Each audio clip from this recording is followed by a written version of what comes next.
Sugar City Morning Show. Muy buenos días todos y bienvenidos al Sugar City Morning Show. Good morning and welcome to today's edition of the Sugar City Morning Show. It is a pleasure to greet you this morning and to wish you all the best from all of us here at Nortevision Channel 10. Ladies and gentlemen, it's exactly 2 minutes after 7 and it's a beautiful day, the 22nd of January. A little wet this morning, about maybe minutes to 6 it started with a little drizzle, a little rain here in Orange Walk, but it has pretty much subsided and it's becoming a beautiful day here in Orange Walk because the skies are clearing. Buenos días, compañeros. Un gran gusto saludarles hoy por la mañana y desearles todo lo mejor. Hoy es lunes y hoy es el 22 de enero. Si es que estás en la carretera o si es que estás en tu casa o si estás preparando a los niños para la escuela, que la pases muy bien. No enojarte es muy importante. Tener paciencia es súper importante. Recuerda que si te enojas, fácilmente arruinas tu día. No permitas que nadie te pueda arruinar, te arruine el día simplemente con sus tonteras. No lo permitas. Tú eres dueño de tus propias emociones y debes estar en control de tus emociones todo el tiempo.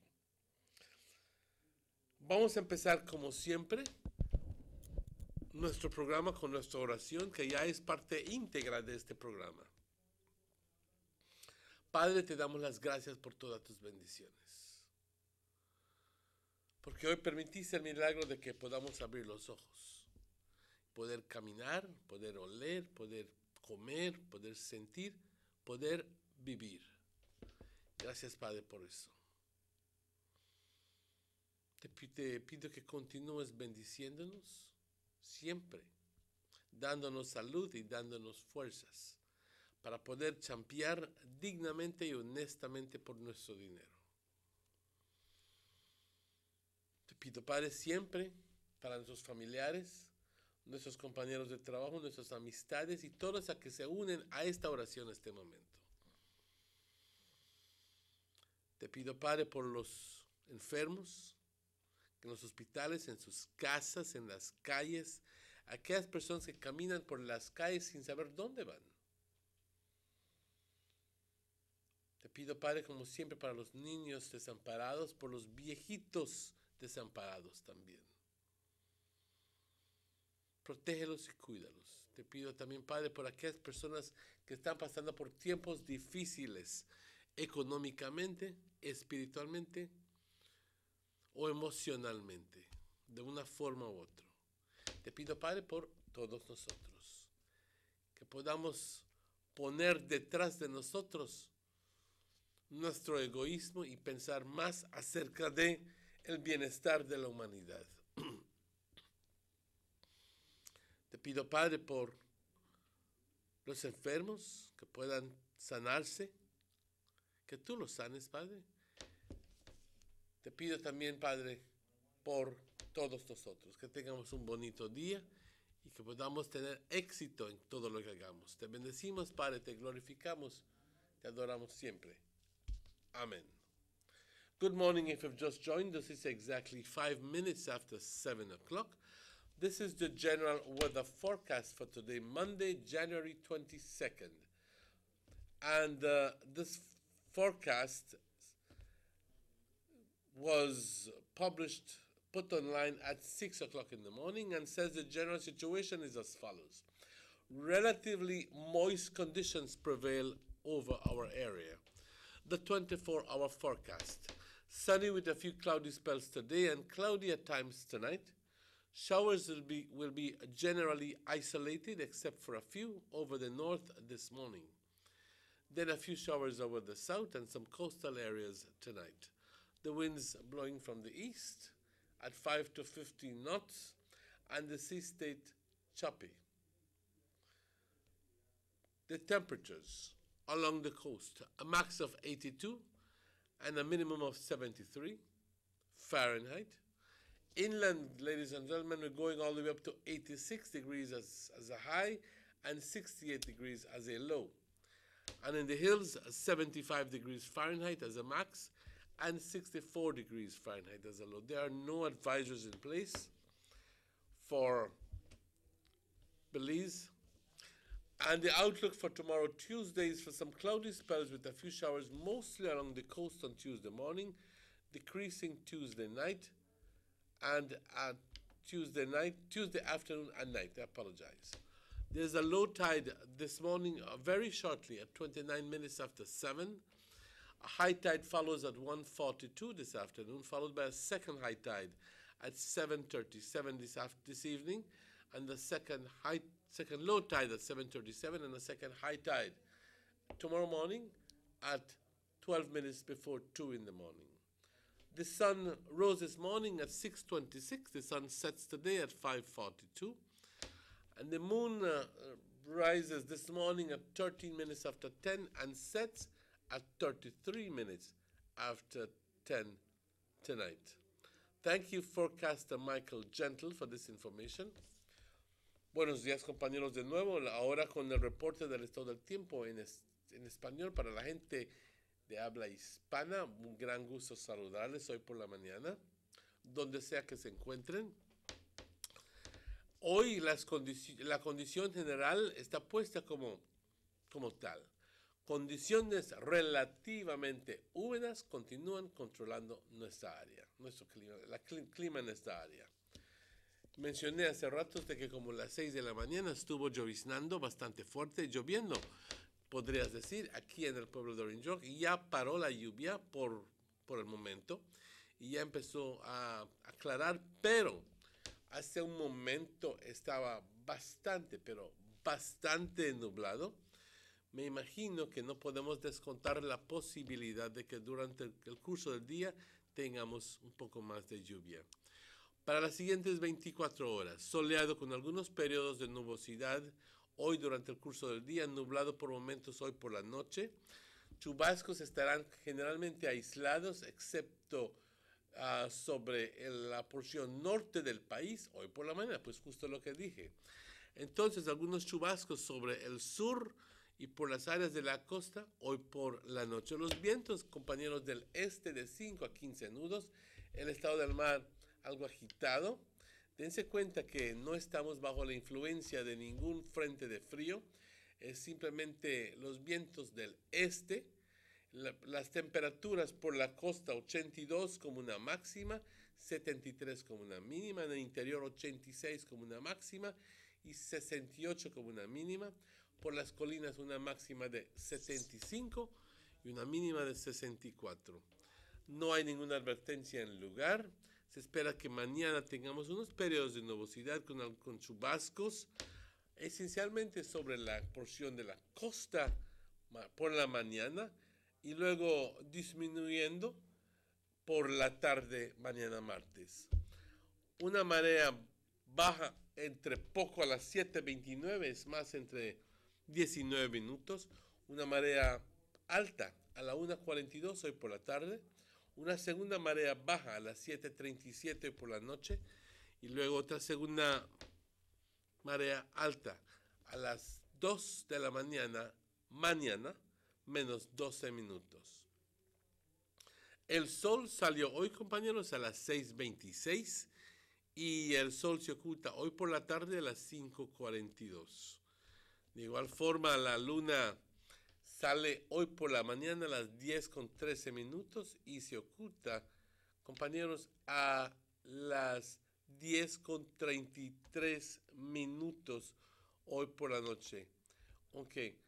Quería darles el pronóstico actualizado para el pueblo de Orange Rock, pero por una razón u otra no entra la información a la página, pero vamos a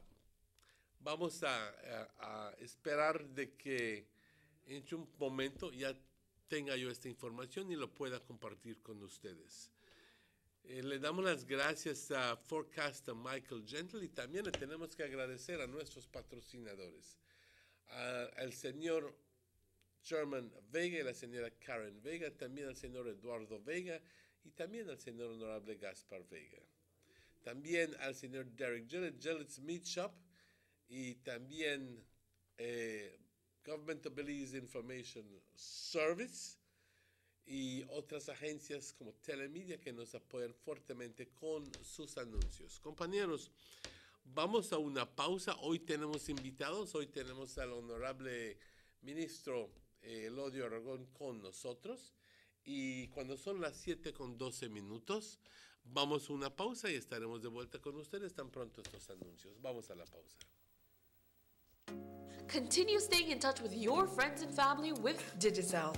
From now until the end of January, take advantage of our $2.99 promotion and receive an unbelievable 100 minutes of talk time to BTL and Digicel numbers and 100 texts. You can also activate the plan to call your loved ones abroad in Canada, USA, and Mexico.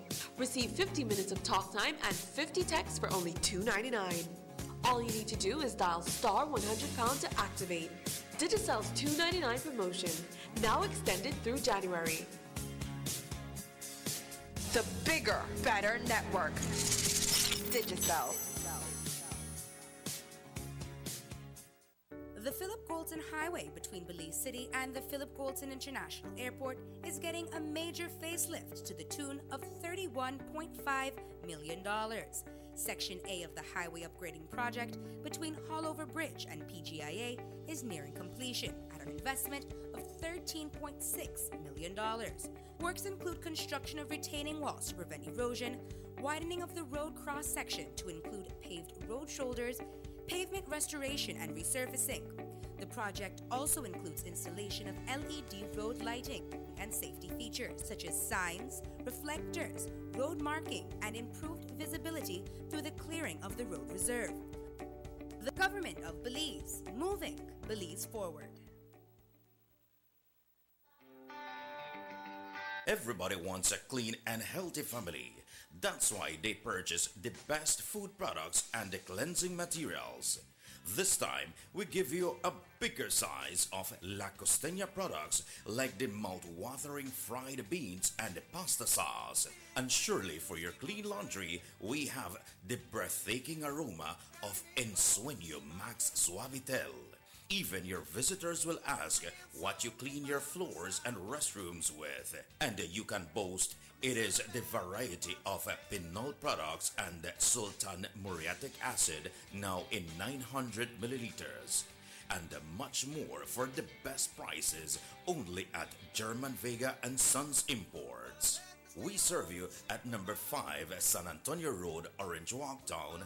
You can even call us at 322-3625 or 322-2672.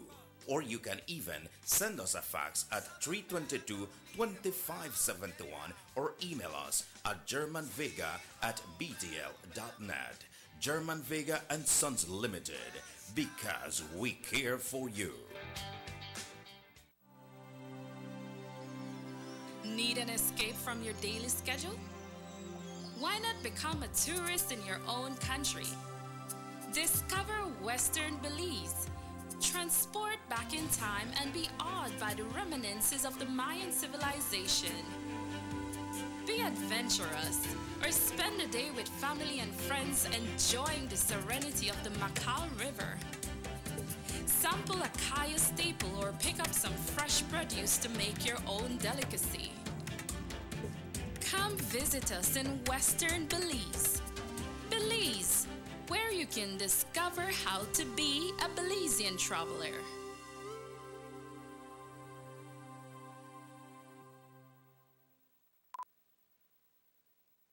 Motor 5.0, 4 válvulas por cilindro. Todos quisiéramos una. Como que no agarra, ¿no? Siento como que se le pega el... ¿Balancín? Vamos a darte el aceite que te mereces. Vas a correr como rayo, preciosa. Los que oímos más allá de las revoluciones, hablamos máquina. Roche-France, poniendo el mundo a funcionar. Agente autorizado German Vega y Sons. Teléfono 322-3625. Roche-France. Let's get ready to rumble!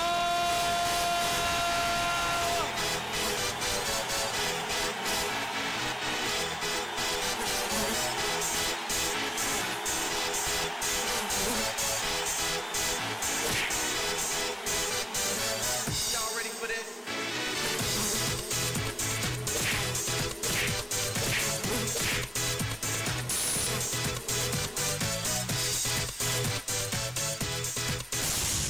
get serious. Get bopped.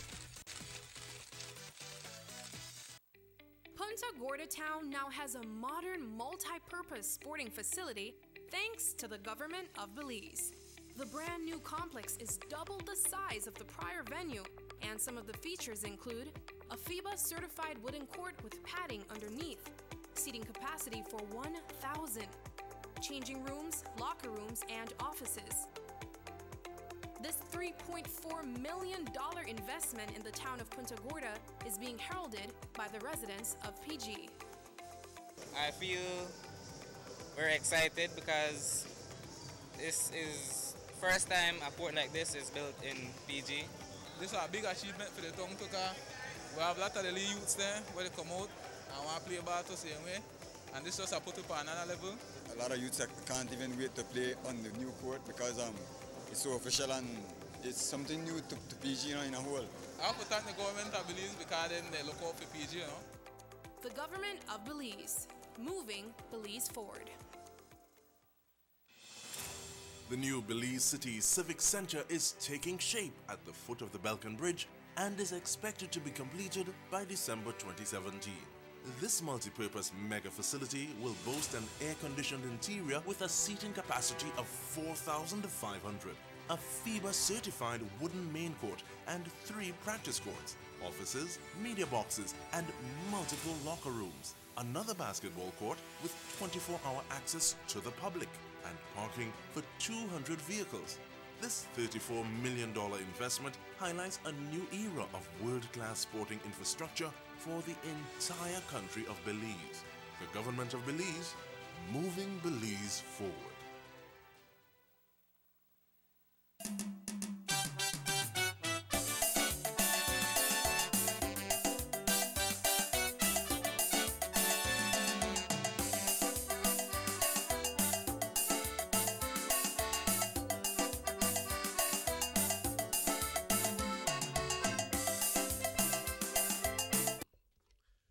And welcome back to the Sugar City Morning Show.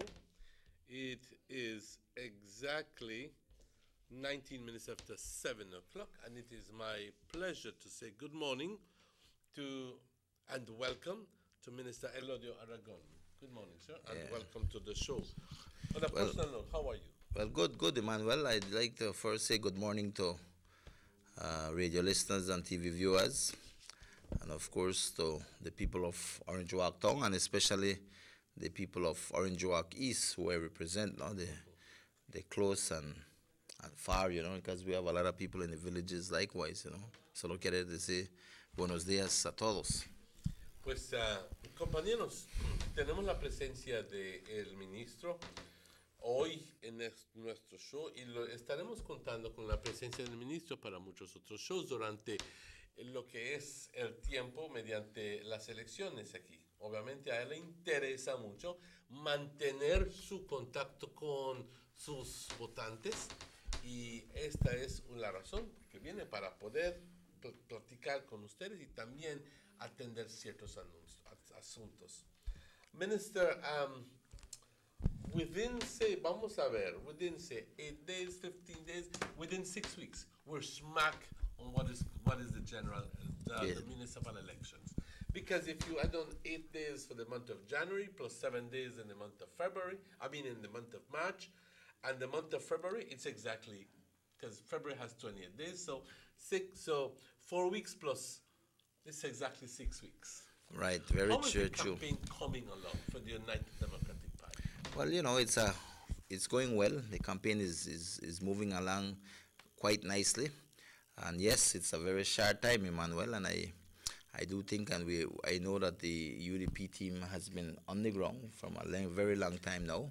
They have done the Orange Walk East Division. They have visited, I would say, nearly most of the homes. 1 or 2 of the homes, I think, when they visited, people weren't there, but they have been on the ground in the Orange Walk East. They have covered all the areas in Orange Walk East, and now I think the only area that is left for them was the Belize Road that they need to touch, but they'll go back and finish that. I think they have finished in Central, and right now they're in Otrobenke doing their house to house. So they're already in Otrobenke doing They're in Otrobenke right now doing house to house, and I guess when they're finished with Otrobenke, they'll be back in the east and other areas trying to meet people and speak with them one-on-one and asking for their support for this municipal elections. Overall, I think it's going very well. Over the weekend, I was house to house in the Orange Walk East Division. I've started in the Lower Louisiana area, meeting our residents there, speaking to them. And I'm doing this one to lend that support to the UDP 7 team and asking people to support your UDP 7 slate for this upcoming municipal elections. And it's also a time and opportunity for me to meet with the constituents and to discuss things, what's affecting them in the area. What are some of their concerns? What are some of the needs? The big concerns that people well, in the Lower Louisiana area, one of the biggest priority and concern is the drainage system, and of course the basic cleaning and chopping of the area. And I will tell you, Emmanuel, in the Lower Louisiana area, there's a total neglect by the present POP Town Council. Is it politically motivated? Well, I don't think they have interest in the people that live in those areas. If you walk, and I ask not to take my word. You could walk out there and look at the drain situation out there. Every single drain that is out there has been unkept, has been abandoned. Grass is so high in these things that the general cleaning is not there. But I gather, sir, that some of those similar situations are found in Central Division as well. Yeah, well, I don't know much about Central. I don't walk the streets every day in Central, But I will tell you in the East because I'm always on the ground. And the priority for our people is the drainage system in the Lower Louisiana area. That is where you come off the hill on the lower part before you reach the river. And I will tell you that has been a concern. This municipality, this present POP municipality, has neglected these people totally. Wantonly, they have made it I don't know if they've made it a priority not to assist in that area. And the sad thing is that our residents there pay taxes. They pay taxes to the town council every year. Reference to the property, to the revenues that the Orange Walk Town Council reports having received is in excess of $3.85 million. Right. And a lot of it comes from what is called the license revenue, the automotive, almost almost $1.5 million or more coming from what is license revenue. Right. Let's just quickly see the automotive. Okay, I'm trying to pull it up here as I speak. Traffic revenue. Oh no, it's almost $1.7 million. Yeah. Money that is collected but it's supposed to be spent back into the town. Right. And it's not being done because apparently it's being spent otherwise with salaries and so forth. So well, there's a lot of things happening with the POP, and I think it's about getting this information out to the general public out there. Definitely, I could tell you I've been on the ground, and I will tell you that the Lower Louisiana, just for instance, we're only speaking about that area in terms of the drains totally neglect. And the sad thing, like I said, people pay taxes. And another thing I've heard, sir, and I want you to comment there. We have seen propaganda saying, they have already paved 60th Street. Have they really paved 60 streets or partially? Well, they have done some streets. I'm not here to say that they haven't done some streets. They have done some streets in the East, in the entire East Division. They have done some, and I think those things are appreciated. But the fact is, if we talk about how you spend money, then that's a whole other area for discussion. I wanted to finish up with the drains, then we get to the streets. So let me finish with the drain issue, and then we get to the streets. When you look at the drains in that area, they need some work. Without a doubt, they need some work. But the town council has neglected that area tremendously. I don't know if that, because that area is predominantly UDP, is the reason they have not been there. But I will tell you, walking on that ground, you could see it's been a very, very long time since those drains. Sometimes I feel those drains have never been touched. And that responsibility lies with the town council. Lies nowhere else. The town council is responsible for drains, the chopping and the cleaning of the area. You walk in that Lower Louisiana area, you look at all the drainage, you look at all the bushel lots, you look at all the dirt that is there. To the one across? All the Savannah Street area, all those areas, Sawasab Street, Cosadapol, you name it, you'll take a look at those areas. And I'm not saying this because I'm here just to attack on the PUP, but it's a reality. It's a fact. It's a fact. And the people who live in that area, every time it rains, they suffer on that. You know, as the area representative, you know, those things are always my concern because although they do not fall directly under the responsibility of myself, I feel it is a responsibility that we have to look and see what we can do. The reality is that we have a POP town council that wants to do nothing with central government. So there is no communication between myself and Mr. Bernard, the mayor, to discuss on areas that we want to work together. And this is one of the reasons why I think, you know, we need a UDP town council. I spoke to Philip and I told him, Philip, you visited the area in the Lower Louisiana area. What people are asking is the drains. And all I would ask once you are there and elected is for us to sit together and work and come up with a plan and see how we take care of that drain issue, because it is a serious issue. And I have gotten that commitment from Philip, and I know Philip that the kind of man will work. He not talk much, you know, but he's a worker. And I'm confident that with Philip and his team there, we will get that drain issue being cleaned and maintained and doing whatever necessary for it to improve and develop. And I think that is what the residents want in that area. And when I look at it, this is how the PUP operate. You know, they talk a lot about they are doing this and doing that, and in reality, they don't say the other aspects of that. And when it drains and stuff in the east, that is the situation. That is a fact. Anybody can go and visit those areas. We took some pictures, and I think I will ask somebody to post them up. But those are the situations. When we talk about the roads, the streets in the other areas in Louisiana, yes, we got, like I said, we got some streets paved, but at what cost, right? I always believe that people appreciate any kind of development that comes. But sure, just let me quickly tell you that there was a posting on I think the Orange Walk Town Council webpage some time ago. I don't recall exactly when, but it says that the Tangerine Street had been paved, and then when we went there, it was only a small portion of Tangerine Street. Right. Well, that's what they always say. You know, I mean, you know what I mean? They always. But the general consensus is such that, and you hinted at that just now. The general consensus is such that Orange Walk Town Council, it bodes well if we had a UDP Town Council and a UDP central government working together in unison. Right. Okay? Yeah. But we have currently an administration that says, we don't want you. We don't want your money. They have these things, these persons have publicly said that.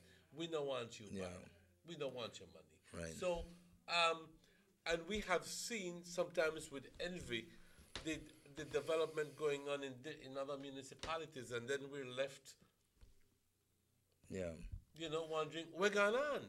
But the beautiful thing is that now we are presented with an opportunity to rectify that, to vote red and to have that, but and to put away whatever fanatism or whatever other reason you may have, but very simply for the sake of the town, for the sake of development of the town, to vote in a red town council. Right. Yes, of course. You know, I mean, would you support that? Definitely, and I could tell you one time, central government is committed to supporting the UDP 7 team here in Orange Walk. You know, you brought up the issue about looking at Cayo, where we see a lot of development, but we have to realize Cayo has 4 ministers, and they have a town council that is always there, so they can work together and get a lot of things done. When we look at some of the reasons why we're supposed to vote for a UDP town council here in Orange Walk, I will tell you there are a lot of reasons, and I will give a few of them which I think is very important. One of them is that the present PUP town council will not offer anything new to the people of Orange Walk for the next 3 years. They cannot. What they have done with the little streets that they have paved, and that is a huge discussion on the value for money in terms of the roads that they have done for the amount of money they have spent. Right now, they credited $2.5 million at the minimum. That is what we know thus far. close to $2.5 million. You mean they have credited gotten services worth $2.5 million and they owe it? And they owe it, and they have to pay on a monthly basis. And how do they pay this money? It is coming from the government subvention that is given to them on a monthly basis. Government gives them $33,000 every month. $33,333. So on every month they have to take half of that. This is what they are doing, taking half or more, and they are taking that and paying that to the creditors. And they will have to do this for the next 12 to 15 years, Emmanuel. That means they have tied up town council after town council after town council for the next 12 to 15 years. And that is a reality. That is a fact. We're not the question. There's no debate on this. That is a fact.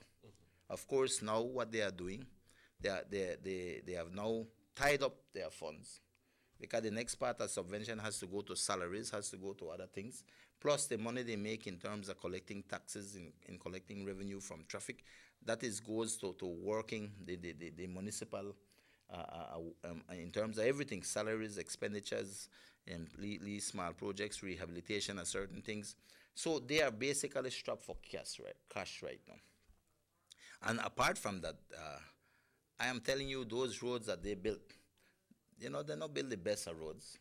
And I am not here to criticize, because I know, our residents need roads, and anybody will help, we appreciate that. The fact is, you have to ask, is there value for money? And I will tell you right now, anybody drive on the roads, they will tell you those roads will not hold up for the next 10 years. So we will be ending up continue to pay for the next 5 years more money, because at the end of the day, we still owe it, and those roads will not last 10 years. But my whole thing with this, it's easy to borrow money. It's about how your plan to pay back. And when you tie up a municipality for the next 15 years, 12 to 15 years, those are the things we have to ask. And the sad thing is, right now, they don't have money for no new project. So whatever they tell the public and say, oh, we are do this new project and do that, they cannot do it. They cannot do it because they don't have the money.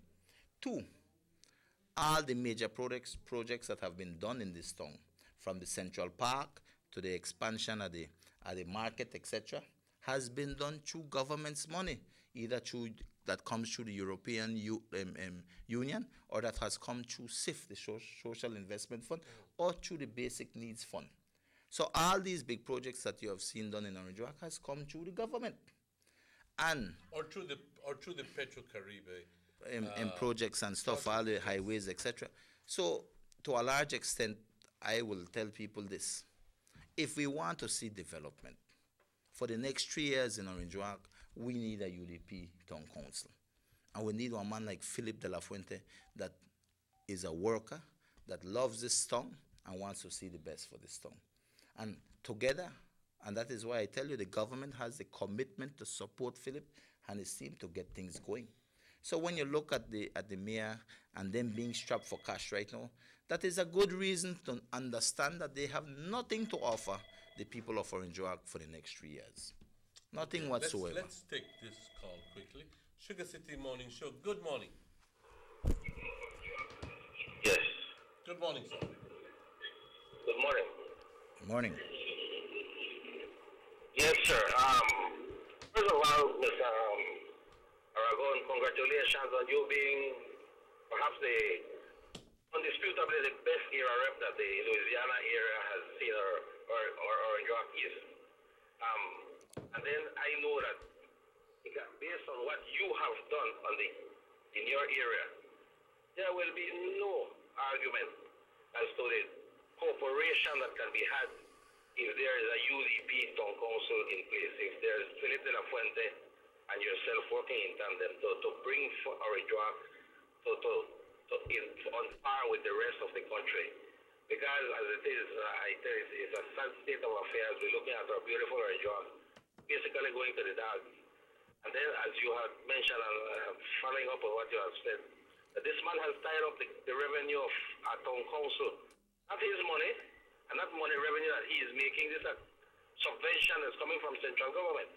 That is promised not to him, but to every town council that comes after him. He has tied this money up for several years, including for future town council. what would be karma is that if he would win again, and the people of Orange Walk would make the mistake of putting him there again, they will suffer like never before because there will be no money to work. There will be no money to work the streets, no money to clean the drains. There will be no money to pay the workers. So I hope that Orange Walk Kenyans don't make the mistake and vote for this guy again, for anything.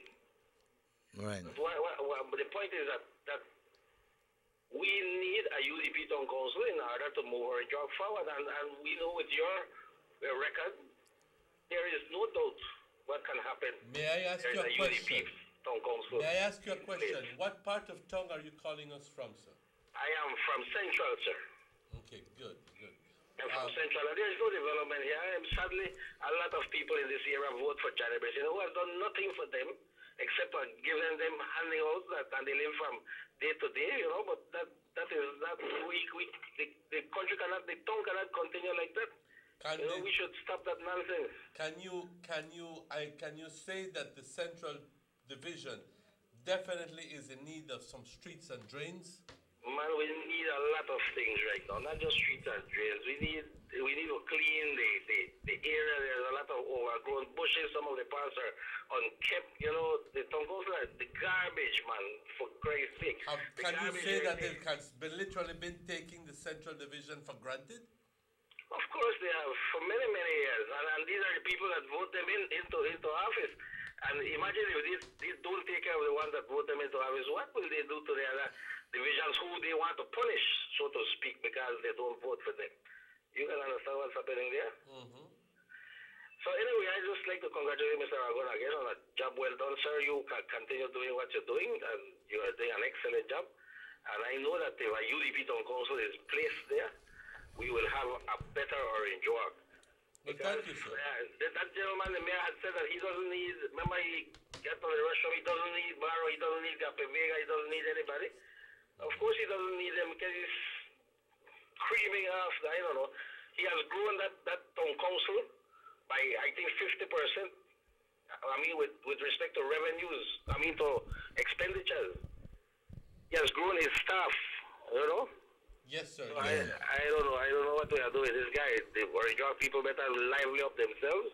Make we wake up, and on March 7th, make we march together and vote red right down the line for a better Orange Walk. Thank you, sir. Okay.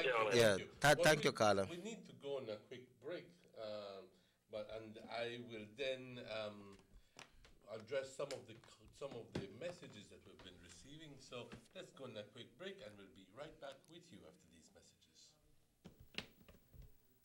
The sunny days are here, and whether it's for a picnic or in your kitchen, you need the meat.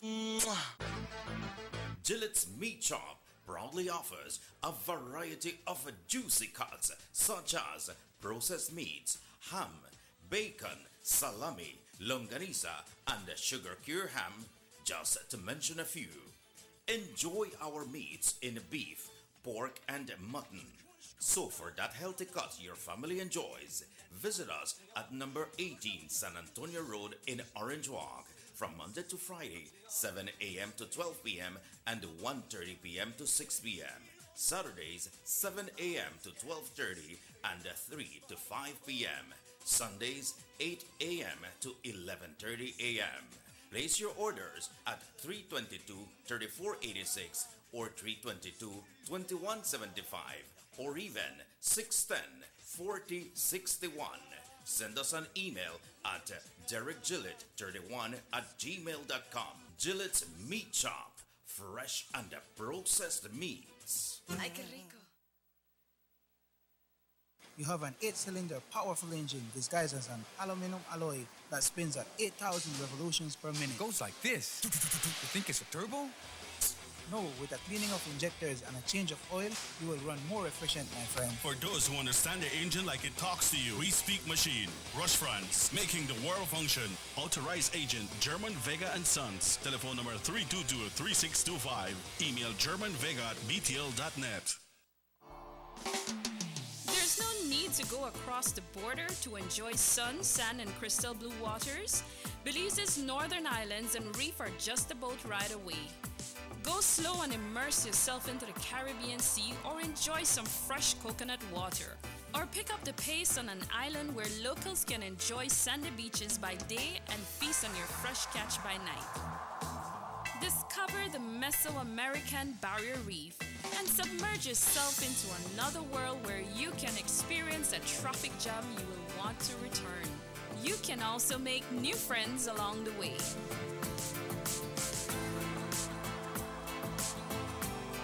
Belize, where you can discover how to be a Belizean traveler. Every day when my daddy gets up to go to work, he says this is for me to have a better life. But I say, Daddy, we have a better life. Mommy don't have to leave home to wash my clothes anymore. We don't have to go all the way to a pump and back home to wash every bucket. No, Mommy just have to turn on the pipe and wash up and make we bathe as long as we want. Even the school teacher make we wash we hand the pipe instead of a nasty bucket like before. See Daddy, life is better with water than life.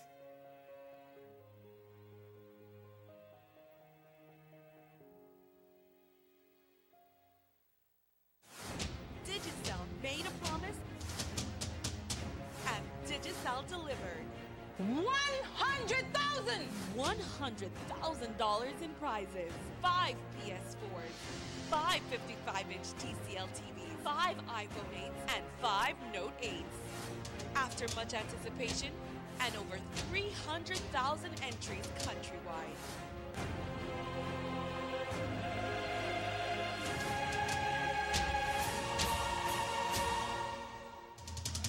A random selection was made of 5 lucky contestants, but who held the key?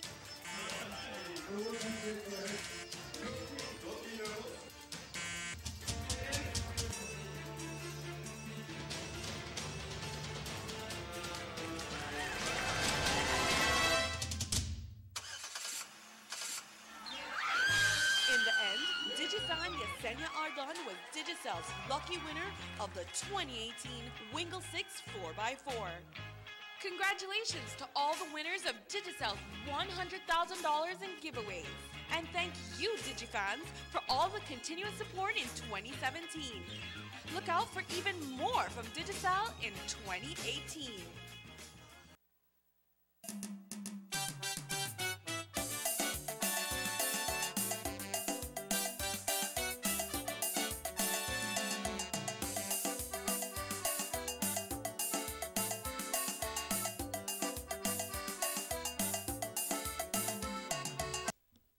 And welcome back to the Sugar City Morning Show when it's exactly a quarter before 8, 7:45. Muy buenos días, compañeros. Un gran gusto saludarles de nuevo. Y estamos transmitiendo en vivo desde Nortevisión Canal 10 aquí en Trial Farm, Orange Walk. Y nuestro arreglo que tenemos con las proveedores, las compañías proveedoras de cable permite que nos vean por todo el país. Pero también, si es que no tienes cable, no problema, como dirías. Tenemos una estación de televisión que transmite por aire, Canal 10, y esto atiende, le da servicio a todas las aldeas y a todas las personas que optan no tener cable y verlo absolutamente gratis. Aquí dándole la bienvenida de nuevo al señor honorable Elodio Aragón, y estamos hablando acerca de los sueños que están vendiendo el PUP, los sueños que le están vendiendo a la gente de Orange Walk, diciéndole que that they will be doing so many more projects, and so when at the end of the day, it has come as a fact, it's a fact to know that most of the subvention that they get from government, and they do get subvention, ladies and gentlemen, to the tune of $400,000 a year. And just to quickly confirm that over the past 5 years, they have received $2 million.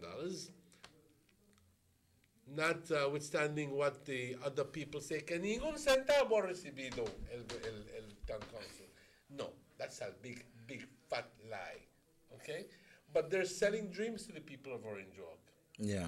Well, your comments there. Right, definitely, Emmanuel. Like I was saying, before we went to break, when you look at the town council right now, the PUP town council, they will definitely be strapped for cash for this new term to come if they are to be elected. Because they have spent more than half of their subvention on a monthly basis is going to either Tycrobe and to Mr. Denny Grijalva. And that is a given. And what they are doing right now, and you could ask the business people out there, they have been raising taxes, business tax on people, on all the businesses in Orange Walk. And that is the way they are trying to recoup funds, to have more funds to operationally to carry out the day-to-day activities of the municipality.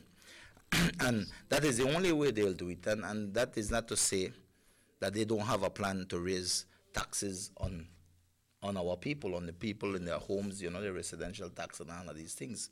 So that is the only way they'll be able to generate enough funds to look at things is by raising taxes. My whole concern with this is that we don't need to go there. Because if we elect a UDP town council working in tandem with the central government, there's a lot more that we can do. Let's take this call. Sugar City Morning Show, good morning. Buenos dias. Good morning, Martinez and Honorable Minister. Morning. I just want to take this opportunity, maybe I divert from your program, but I just want to know what Mr. Aragon got. He's for Champa Ridge. Okay. My simple. What's good for Champa Ridge? Because we need the road and we need some extension for the light and so, but. Yeah. Bye. Okay, bye. Well, anyway, we can get to the villages. But to respond quickly to him, there's a lot of things that we have to do in Champa Ridge. But again, you said Champa Ridge, they have a POP village council. And the POP village council not interested to work with us. I always work with an independent committee there. We brought the Christmas program there through their efforts at the park, and we invited every single person, PUP, UDP, to come out because it's Christmas. We give toys to the kids, etc. But there are certain works that I want to see get done there. I know one of the biggest concerns for the villagers in that area is the road. It's about a mile, a road that needs to be done. We are working on that. Hopefully we could get if it's not government, we get an OPEC or some funding agency out there that could assist us. I think that is a real priority for them. It's also looking at it's a small village, and when we look at, I think lights could be another area that needs a little expansion. There's not much way the village can expand because all the lands around that village has been totally given away, and so there's no room for expansion. But that is the things that we have to look at, the major things that I, as the area representative, have to focus on, to work on. I know the airstrip that is there. Remember, through my efforts, we were able to get that airstrip paved because we believe that tourism is important. There's also been other works done around the airstrip. If people have been there, seen how they have cleaned the area and expanded there's this plan to expand the airstrip, and they will move the small building that is there on another location so that the airstrip can be expanded. Those works have already started. And so there are things happening in that village. The basic everyday cleaning and chopping of the park and the football field and all the other little things, that is the responsibility of the village council. They cannot give up that responsibility. They run, they got elected, and they have to do their work. That is their responsibility. I can't go do that work for them. I am looking at the bigger picture for them. And I will tell Champa Ridge, and the people at Champa Ridge could attest to this. When leading up to the elections, and since I've been there, there's so much things that has happened there, long and for the short period of time that I've been there, then get them community center. At the Lepatiti area that they were there, they got the community center, a major investment, We were looking at the computer lab that we did for them. And they use these facilities right now. You know, it benefits the entire village. And so they can't say that nothing has been done in the village. We did a lot of road works in the village. You know, we opened up some roads for them, etc. So there are things that have been done in that village. So I just like to quickly ask you a question. We do understand that the problems that Champion Ridge are going through, but in terms to redirect the discussion, in terms of Orange Walk Town, are there any plans for expansion of the town itself? Well, the town can only expand one area, which is that in the north and that in going to the south.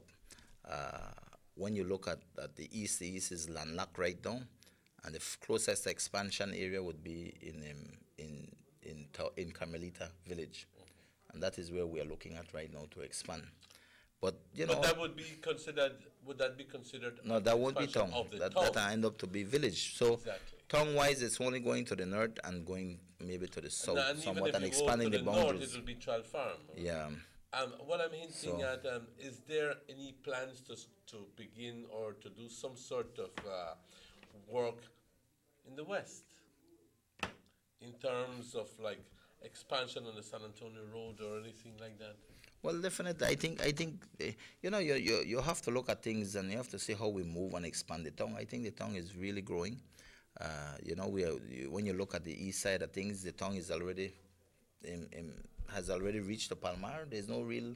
The only boundary that is there is the boundary that people know. And those are Palmar lands. Yeah. So the town has always been expanding, but you know, we could sit here and talk a lot about the different villages, and right now our focus today, Emmanuel, I would want to touch on a number of things in regards to this upcoming election, because I think it's important. One of the things we were discussing about was the fact that the fact that now that the town council is strapped for cash, everything they are telling the people in terms of what projects they will do, the reality is they won't be able to do that. They won't be able to do those projects, and the only hope for us to move with good progress in this town is with a UDP town council, right?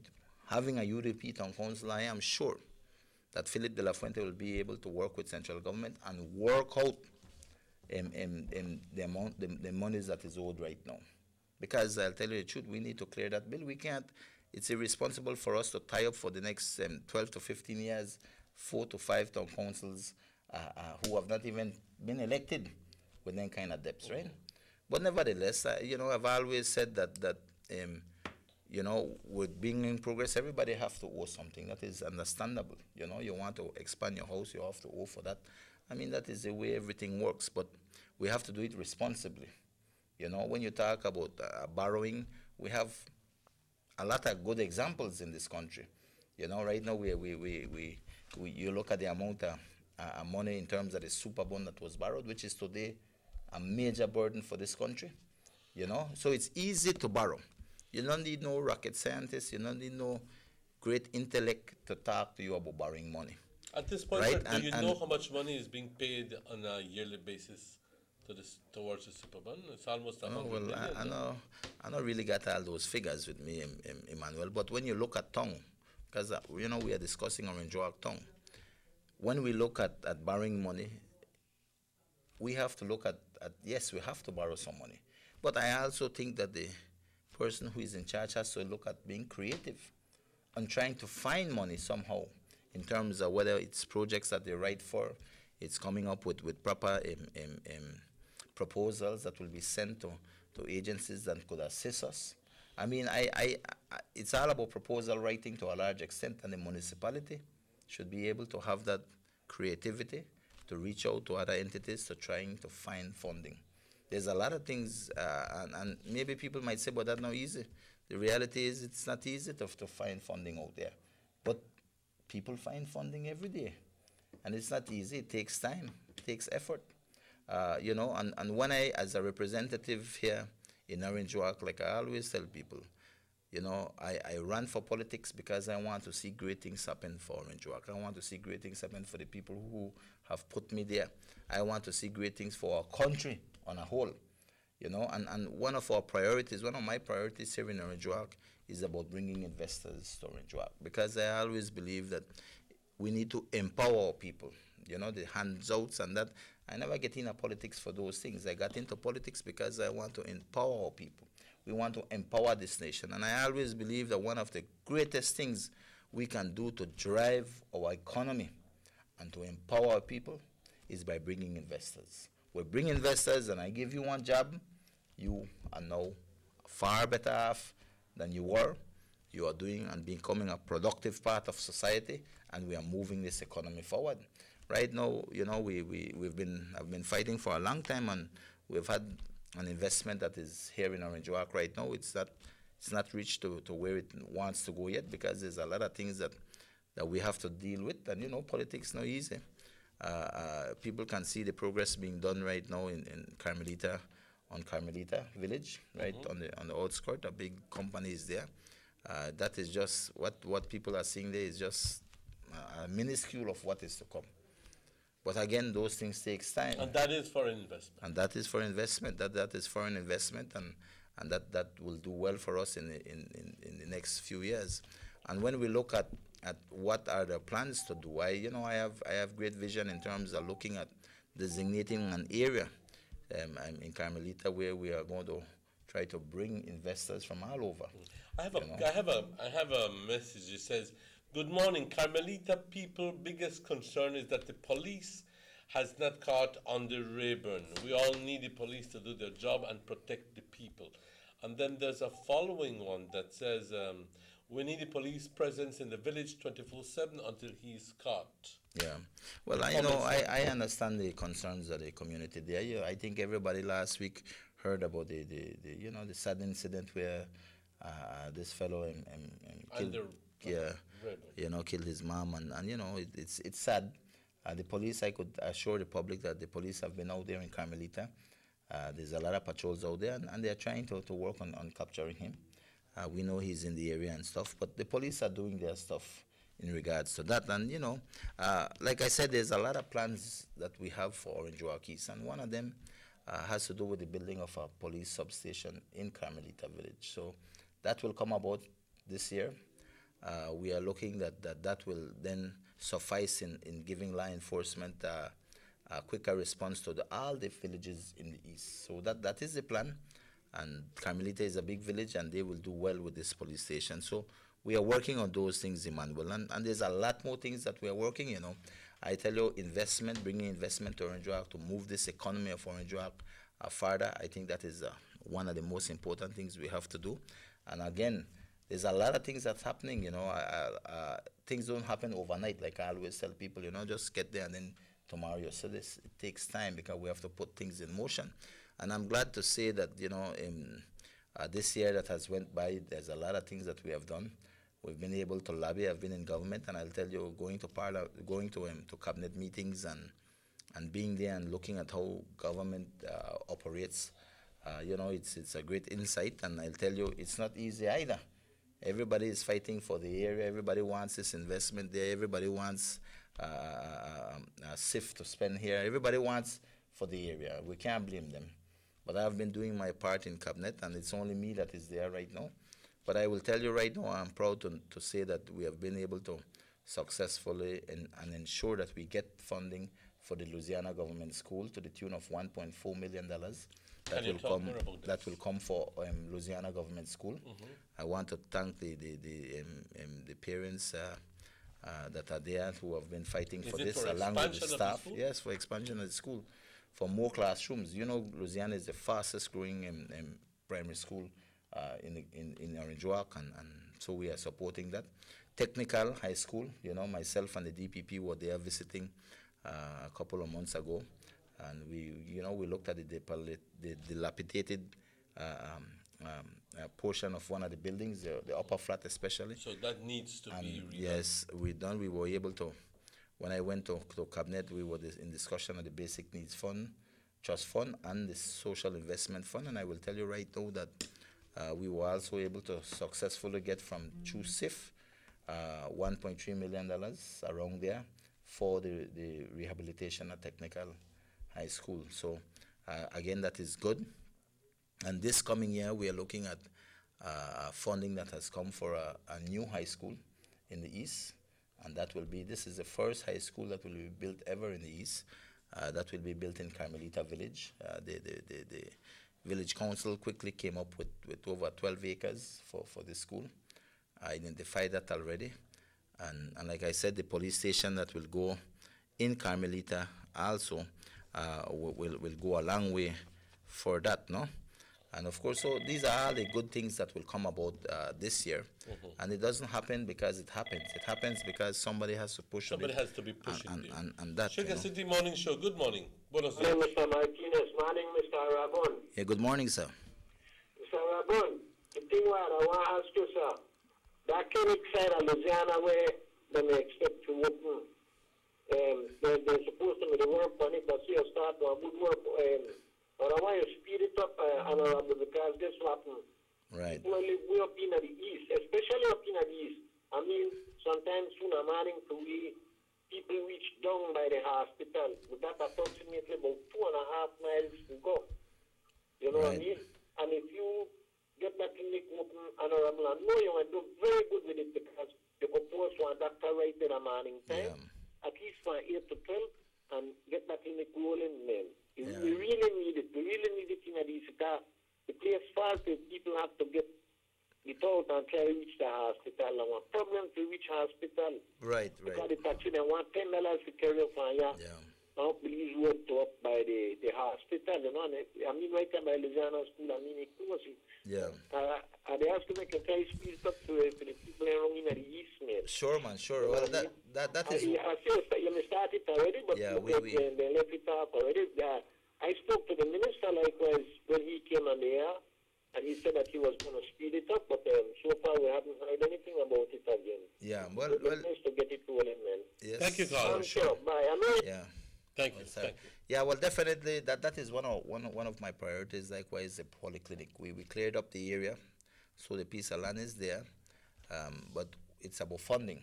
I pushed that project, for instance, went up to SIF likewise and to the Basic Needs Fund, but you know, Orange Rock can't get everything one lick. You understand me? So we had There's to settle. a certain amount of patience. Yes, so we had to settle down for the funding for technical, which is desperately needed. I was there, so I know, and of course Louisiana, which has really need that expansion. So I had to settle for those two first, and the polyclinic is the next that we are continuing to work. Not only looking for funding from government, but we are also writing proposals to try to see where we can get funding for the polyclinic. The polyclinic is something very much needed.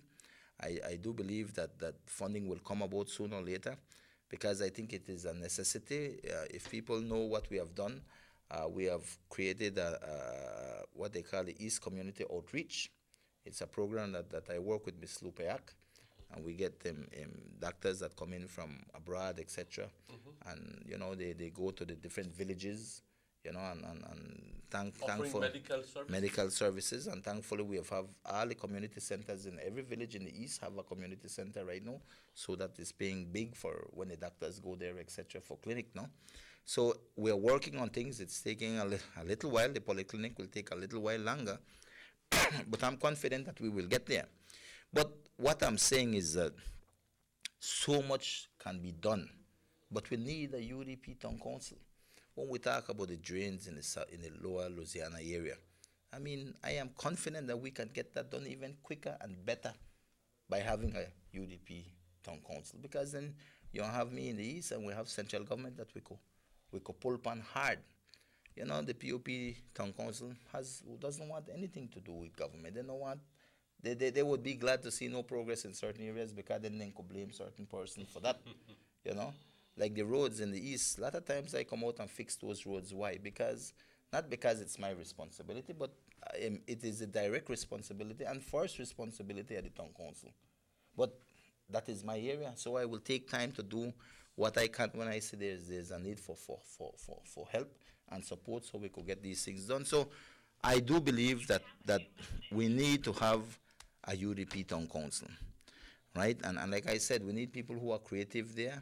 It's not all about just borrowing and spending and then we say how we pay back next 12 to 15 years, because that mentality is the same mentality that has gotten us in problems with the super bond, etc.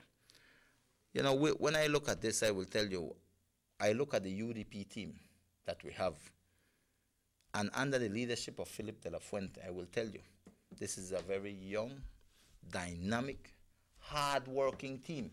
I want to tell you hard-working team is because the people that are running, they represent all walks of life in Orange Walk. We have 2 persons from BSI. We have Philip, who runs his own business, his pharmacy. We have Miss Yara Kal, who is a teacher, technical. We have Mr. Evan Williams, who is a young person and running GSCOM here.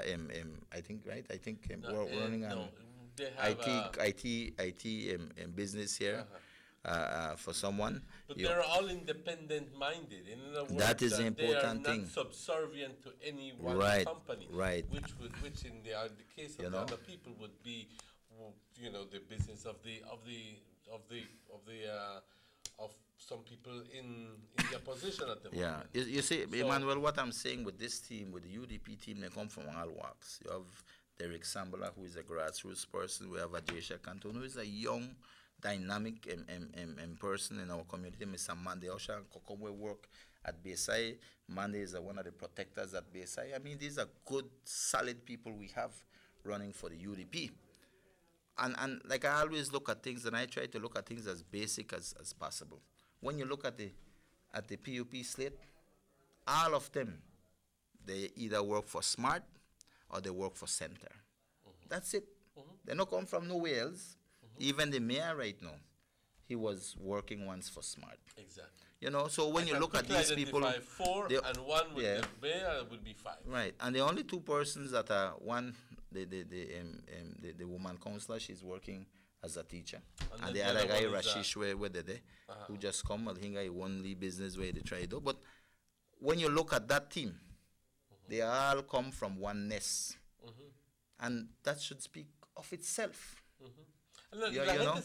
And I think the people of Orange are supposed to look at these things and understand the dynamics of politics where we are right now. And I, as many other people in this Orange Walk town, we want to see progress. And I will tell you, if they give this UDP team, which I believe they will give that opportunity to Philip de la Fuente and this young dynamic team, we are see the progress that this town needs, man. I'm telling you, you have vivid examples. You look at Cayo and you say Holdingan, you look at San Pedro. These people are moving because they are working together. Why would anybody want to vote in a PUP town council when they don't got no money for do nothing because they owe for the next 12 to 15 years? They have tied up municipalities for the next 12 to 15 years. And they don't got money for doing any new projects. And the mere fact that they are not in government. I mean, these are strong reasons not to vote for PUP. This is strong reasons to vote and put a UDP town council there. And when you got a man like Philip de la Fuente, who is a proven leader in this community, who has been there and done great for this town, you know, I mean, that's a good reason for say we have to vote for the UDP. Okay. But let's, the director is telling us we need to go to a break when it's 10 minutes after 8 o'clock. Ladies and gentlemen, vamos a tomar una pausa cuando son las 8:10, pero estaremos de vuelta luego de estos anuncios. No se vayan. Notice the residents of rural communities in Orange Walk and Corozal districts. If you value your health and your children's health, you will dispose of your garbage only at approved sites. The disposal of garbage at any other location is illegal, and if caught, you can be fined up to $5,000. If you don't get caught, you can still suffer health impacts caused by these illegal sites, because illegal dump sites harbor pests such as rodents, possums, and mosquitoes that carry diseases. These can transmit those diseases to you and your children. In addition, the garbage you throw away illegally can contaminate water bodies near your community, the same water bodies you might use for recreation or other purposes.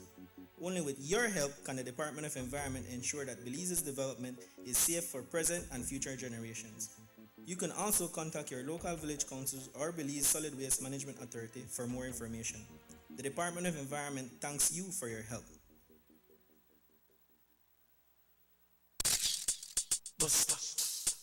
They see you and know you're living. Always a star. Yes, you live in color to the limit. Large and in charge. Yes, that's why you rock with Buster. Refreshing range of colorful flavors. Always a star, never the audience. You run things, things never run you. Yes, you are the life of it, not just a part of it. Your life is never black and white. Live in full color. Buster. 6 cylinders to pure potential and better performance. It looks like it vibrates. You think it could be the horsepower? With a quart of oil and the calibration of the injectors, it will start to get the watchers again on the street. We take a motor to its optimal level. We speak machine. Rush France, making the world function. Authorized agent, German Vega & Sons. Telephone number 322-3625. Email germanvega@btl.net. Continue staying in touch with your friends and family with Digicel. From now until the end of January, take advantage of our $2.99 promotion and receive an unbelievable 100 minutes of talk time to BTL and Digicel numbers and 100 texts. You can also activate the plan to call your loved ones abroad in Canada, USA, and Mexico. Receive 50 minutes of talk time and 50 texts for only $2.99. All you need to do is dial star 100 pound to activate. Digicel's $2.99 promotion, now extended through January. The bigger, better network. Digicel. The Philip Goulton Highway between Belize City and the Philip Goulton International Airport is getting a major facelift to the tune of $31.5 million. Section A of the highway upgrading project between Hallover Bridge and PGIA is nearing completion at an investment of $13.6 million. Works include construction of retaining walls to prevent erosion, widening of the road cross-section to include paved road shoulders, pavement restoration and resurfacing. The project also includes installation of LED road lighting and safety features such as signs, reflectors, road marking, and improved visibility through the clearing of the road reserve. The government of Belize, moving Belize forward. Everybody wants a clean and healthy family. That's why they purchase the best food products and the cleansing materials.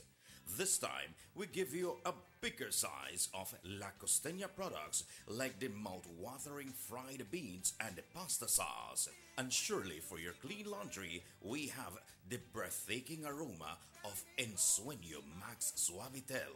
Even your visitors will ask what you clean your floors and restrooms with. And you can boast it is the variety of Pinol products and Sultan muriatic acid now in 900 milliliters. And much more for the best prices only at German Vega & Sons Imports. We serve you at number 5 San Antonio Road, Orange Walk Town. You can even call us at 322-3625 or 322-2672. Or you can even send us a fax at 322-2571 or email us at germanvega@btl.net. German Vega & Sons Limited, because we care for you. Need an escape from your daily schedule? Why not become a tourist in your own country? Discover Western Belize. Transport back in time and be awed by the reminiscences of the Mayan civilization. Be adventurous or spend a day with family and friends enjoying the serenity of the Macau River. Sample a Kaya staple or pick up some fresh produce to make your own delicacy.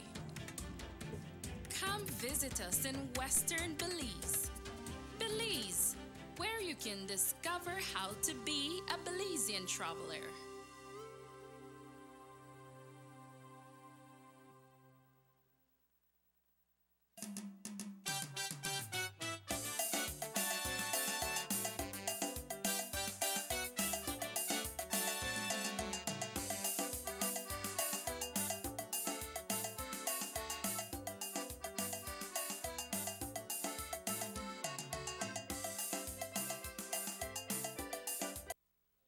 And welcome back to the Sugar City Morning Show. It's exactly 16 minutes after 8 o'clock. Bienvenidos de vuelta. Son las 8:16 minutos. Today, ladies and gentlemen, we have the distinguished presence of the Honorable Minister Elodio Aragon, and we've been talking about the campaign here in that is in full force, awaiting the municipal elections that will occur on the 7th of March. And we have been seeing that Mr. De La Fuente and his team has been visiting the areas and talking to people on a one-on-one basis. Right. And I asked this question of him the other day, and asked as well as the other candidates. And I asked, how is it that the people are responding to them? Okay? A lot of them are telling in fact, everybody has told me that they are more than surprised at the grand welcome that they have been receiving. Okay? Right. People have been receiving them into their homes and saying, mira, aquí nos hace falta que reparen CAES, nos hace falta que recojan basura, nos hace falta que nos limpien nuestra área, y son cosas básicas que el Concilio debe hacer, pero que en ciertas áreas no lo está haciendo. So the point is that it's more a people-to-people oriented kind of campaign. People are listening. A lot of people like to be listened to, if nothing else. And when you can actually listen to somebody and address their concerns, then you're that person's you will always be remembered by that person, because that person worked for you. That person took care of your needs. We see that the UDP team is a team that is pretty much well in contact with the people. Okay? Well, I could tell you this, Emmanuel, and they have been really working hard. They've been campaigning house to house from a long time. Like I said, they're finished with the East to a large extent. Central is finished, and they're in Ochobenque now. And what I like is that they come out and try their best to come out as a team and visit the people, and they listen to people. They listen to their concerns, etc. And they're not just walking by and passing right through, because I know that the PUP are also campaigning, but they are campaigning twos, plus they send people for them to campaign. And they just pass right through your neighborhood. They don't really sit down and listen to the concerns and stuff like that, But I do think that right now, there's a great opportunity coming for Orange Walk. On March 7th, the people of Orange Walk will have an opportunity to make that decision if we want to move ahead with a UDP town council or we want to stay with the PUP. And I will tell you, the reasons why we need to go with the UDP are a lot. The PUP can't bring us any development, can't bring us any progress for the next 3 years. They can't. For all the reasons I've told you, they have committed their funds, and the only way they could generate funds is by raising more business tax and by raising taxes on our Belizeans here in Orange, or Orange Kenyans here in our beautiful town of Orange Walk. And so I believe that with this UDP town council and with good leadership with Philip De La Fuente, we will move this town forward. We can get the kind of development we want. Prime Minister is already committing to the building of the bus terminal. I mean, Public Works, the minister, has already directed that they begin to clear up the piece of land that has been identified for them where is the proposed site of the new Public Works space. So they're already in the process of moving that? Well, they're not a move as yet because the building has to be built, but the land has been identified and the Public Works Minister will be ensuring that that land is cleared, etc., and is a proposed site for the new Public Works, which will be moving out of town, which I think is a good idea. Public Works don't need for the inner town. And that area will give space for a proper bus terminal. But these things will only come about if we have a UDP town council. And I think for all the good reasons, we need to have a UDP town council. And I'm asking the people out there, the public, the residents of Orange Walk, to give your UDP 7 that opportunity to serve you, to serve this town. And I am confident that a lot of great things will come about. You know, I tell you, working together, you always move forward better than ever. We have young, dynamic candidates. All of them are right here in Orange Walk. People know them. They come from all walks of life. And that is what we want. We want that independent-minded thinking person who loves their tongue, who wants to see good things for their tongue. And with leadership like Philip, who is a humble leader, I tell you, I talk to that man, we say how we talk to people, and I think he's a good leader for this tongue. But we're asking that opportunity. Exactly. And this tongue has that opportunity now to put on a solid UDP team so that we can work together in tandem with myself as the area representative in the East and the minister in Orange Walk, and of course the central government to get things going. Why you put on PUP town council there and then we have a central government? We want to move Orange Walk, and I think there's a lot of potential for Orange Walk, and we have not even tapped on that potential. You know, we just elected a PUP town council for the last 6 years, and we have where we are because everything that you have seen, the park, the roadways, the expansion of the market, all of these things has not been by the PUP, you know, has been through the government, through SIF, through the Basic Needs Funds, through the European Union. So these are the kind of things that I'm saying is that if you put the UDP, then you will see even more development. Our slogan says the future looks bright for Orange Walk under a UDP town council. Yeah, so I think that on March 7th, the people of Orange Walk will have that opportunity to put in a UDP town council that will work. You know, I looked at having a UDP town council, we can move farther. Yes, Philip will inherit a debt that he has to see how he pays. But I'm confident that with the UDP central government, we will find ways and means to clear that debt. How do you expect and how do you anticipate the municipal elections to turn out countrywide? Well, my prediction is that the UDP will take all seats nearly. I am confident in a number of the towns. We are sure UDP victory will be there.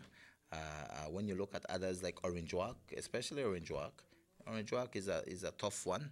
I know that the councillors and the candidates we have are of high caliber, so we are confident that the people will give us that opportunity in Orange Walk, because I will tell you, the PUP right now, Johnny Briceño will do everything possible. He has spent every money right now. I know the town council is giving out free licenses and all of these incentives for trying to get people to vote for them on this municipal election. He will do everything in his power to ensure and to do his best. Who's going to do their best to try to keep the PUP here, because if Johnny Briceño loses the PUP town council here, that's it for him, you know. Because if he can't even win in a own district, how will he continue to be the leader of the PUP, right? And I will tell you, countrywide, my prediction is that we are going to win nearly all town councils. Nearly all, I nearly want to tell you 98% is going to go red. And last municipal elections, if you remember well, we won every single town board. And Orange Walk we lost here, but we're still getting 2 councillors. So they nearly never win Orange Walk because we only lost about 60 votes last year. And the 3 years before that, it was a very tight election. Very positive. No, man, I feel very positive countrywide. I am telling you, people are going to the polls because they know that the United Democratic Party is the better party. It's a party that has been bringing progress to this country in all areas, whether it be in PG, whether it be in Corozal, San Pedro, Cayo, Belize City. Progress is taking place, major. And they have made those wise decisions from time, and that is why they are where they are, moving up, moving ahead progressively. We need to follow suit here in Orange Walk Town. And I'm asking Orange Walkenians to give Philip de la Fuente and his team that opportunity for us to begin to move things forward even faster here in Orange Walk Town. And I'm confident, and I'll tell you right why, when after election is over on March 7th and the counting comes in, across this country will be red, without a doubt. You know, and I in Orange Walk, again, I'm not going to be here and say, oh, easy. It's not easy. UDP has been the underdog in Orange Walk. we are the underdogs here. Although we have a central government, we are still the underdogs. Why? We have to understand politics in Orange Walk. Politics in Orange Walk has been controlled by Johnny Briseño. The Briseño family, from time immemorial, has had its tentacles all over this country. All over Orange Walk, sorry. They have been all over. And they control everything from gas to cable to telecommunications to juice. You name it, they have been in everything here in Orange Walk right now. Lands, no, you don't even want to talk about the amount of lands. A lot of lands when Johnny was the Minister of Lands, you know. And there's so much things out there. So you have to understand that history. And that is why when you look at their team, all the team, at least two, work for who? Who they work for? If they're not centered, they work for SMART. Who you think they work for? And that is it. It is controlled, and the people on Orange Walk have to understand that. Yo quiero que la gente se dé cuenta de esto, porque yo hice mención de ello aquel día y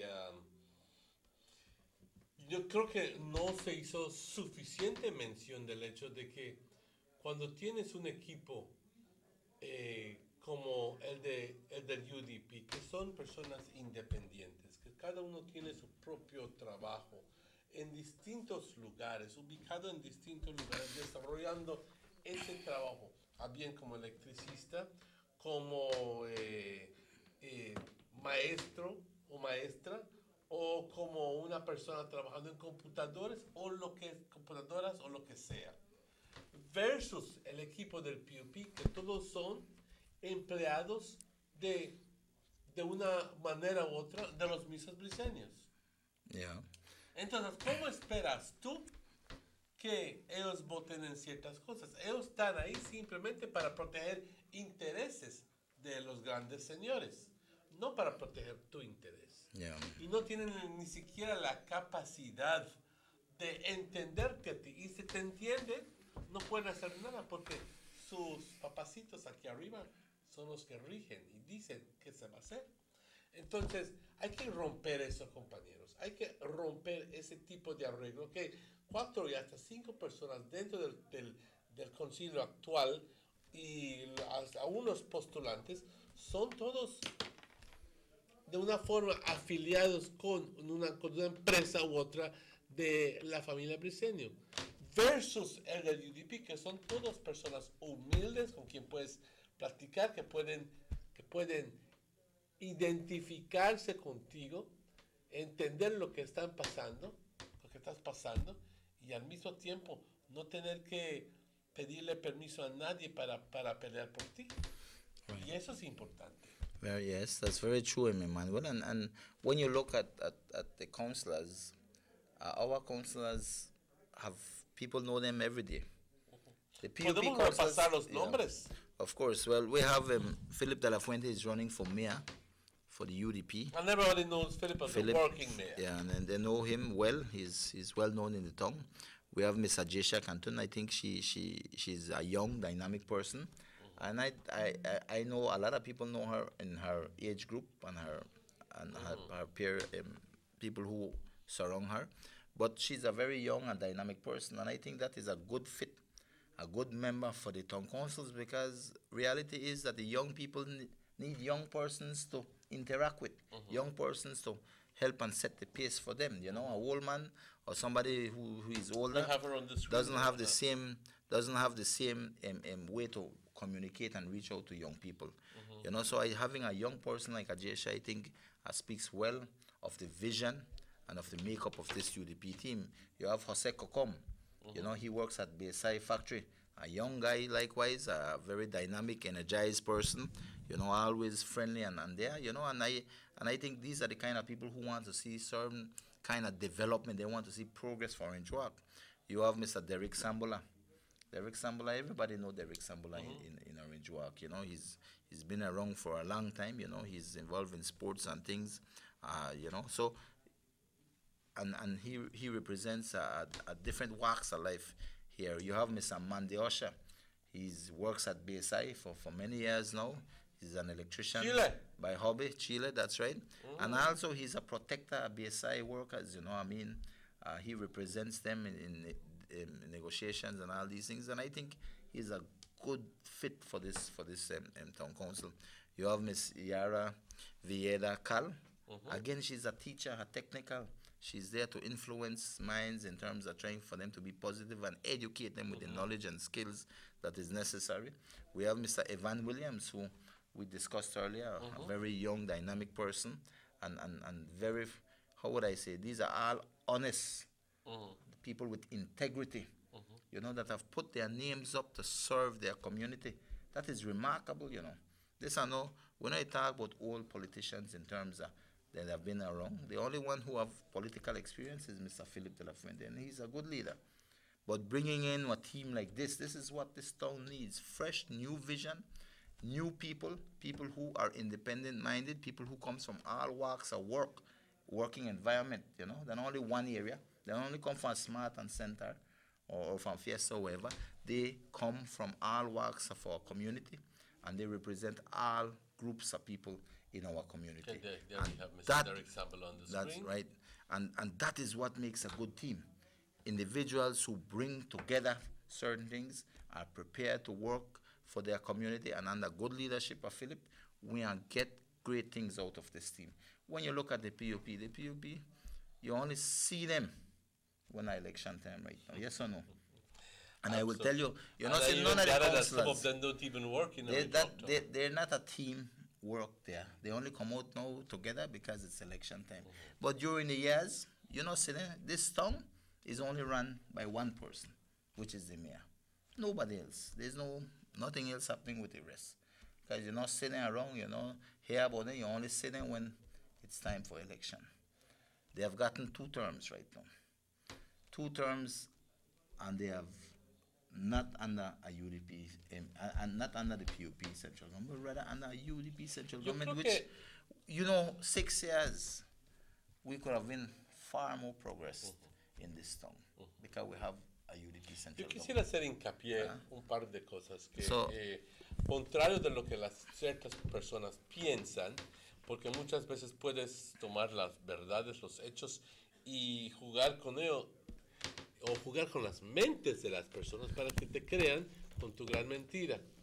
Pero al final del día, cuando se trata de la expansión que se ha visto en Orange Walk, ha sido el gobierno que lo ha estado haciendo. Es más, la expansión del mercado. That is government. Es gobierno que lo That's que right. Yeah. El parque se renovó. Eso Union, fue la Unión Europea que dio ese dinero. Creo que el concilio nada más contribuyó 3%. No, 1%. 1%. Yeah. 1%. Ahí está, menos de lo que yo pensé. Y compañeros, si les gusta pasar por el pueblo en la carretera que se pavimentó, no por el PUP Town Council, sino por el gobierno central, que es la carretera que pasa a través del pueblo, y además aquí en la carretera de San Lorenzo, ¿okay? Esos no fue hecho por PUP Town Council, esos son proyectos hechos por el UDP, y que quede absolutamente claro quién lo ha hecho. ¿Quién lo ha hecho? ¿Okay? Así que si hemos visto beneficio y desarrollo, no ha sido de parte del PUP, sino ha sido de parte del UDP. Right. Y la cosa es de que pudiéramos haber visto más, pero vamos a olvidar el pasado. Vamos a decirlo, podemos ver más si es que simplemente le damos la oportunidad al UDP Town Council, que tú votes para ellos. Si tradicionalmente votas PUP, yo te invito a que votes para el UDP estas elecciones, para que tenga un arreglo especial con el gobierno central y el concilio, que puedan trabajar en conjunto, puedan trabajar y decir, ¿sabes qué? Yo quiero que me apoyes más con esto. Y claro, política siendo lo que es, pues estamos puestos para granjear más.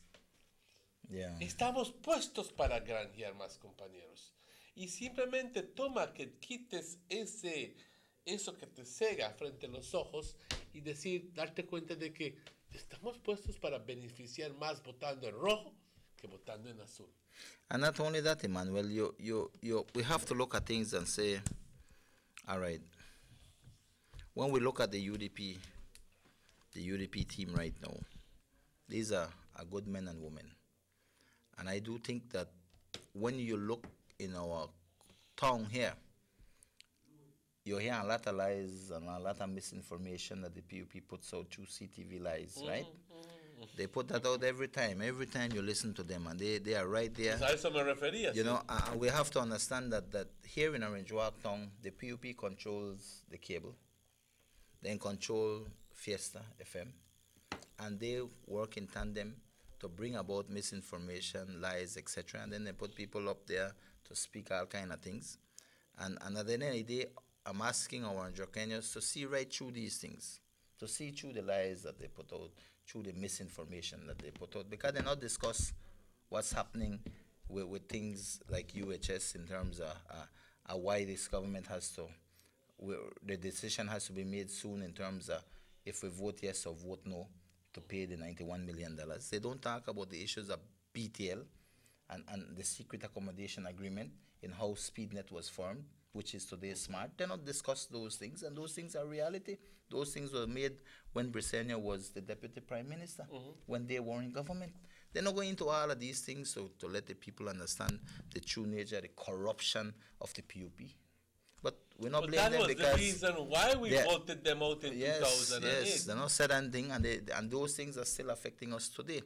You know, and when you look at it, why we are the underdogs in Orange Walk, when you look at things in politics, is because of the control that is over this tongue in terms of the PUP, in terms of the Briceño. They have Fiesta, they have the cable. When the topics are hot on Wave, and when Joe and Alfonso the lick shot, then turn on the volume. You can't hear them. The control that they have is immense, and that is why Emmanuel, you have seen that at my office I've begun to put up a radio station. It's not operational yet, you know. It's a radio station that I've invested in, and not much, you know, came from me, but most came from our supporters in terms of people who support me personally, people who believe in what I do. You know, they have assisted me in getting that building up and the radio station coming up. Of course, you know, there's expenses that we have to find. But right now, we are trying to work on getting that radio station because we need to be able to get out the information. I know you guys do an excellent job here at Channel 10, and I know Ruben put his piece, but we need a radio station that will focus on countering what they say, because if you listen to them on the morning shows that they have and they talk, everything is politics for them, right? But it's all about misinformation. It's all about lies and trying to put truths where they are not truths, you know. And I think that in this tongue, we need to break that, and that is why you see we are doing a radio station. It's going to be called the East Radio. I'll touch more on that as we get on and operational. But this is the thing we are trying to do to get out there, because at the end of the day, we need people to understand the real issues that surround us. When do you expand to become? Well, we are working on that as soon as we can tie down everything, no? Sugar City Morning Show, good morning, buenos dias. Good morning. Good morning, Mr. Ragon. Yeah, good morning. I as a concerned citizen, I'm going to say this, right? When it's time for election, you see all candidates smile at you. Before, none of them smile at you. And I'm going to be sincere as an Orange Kenyan.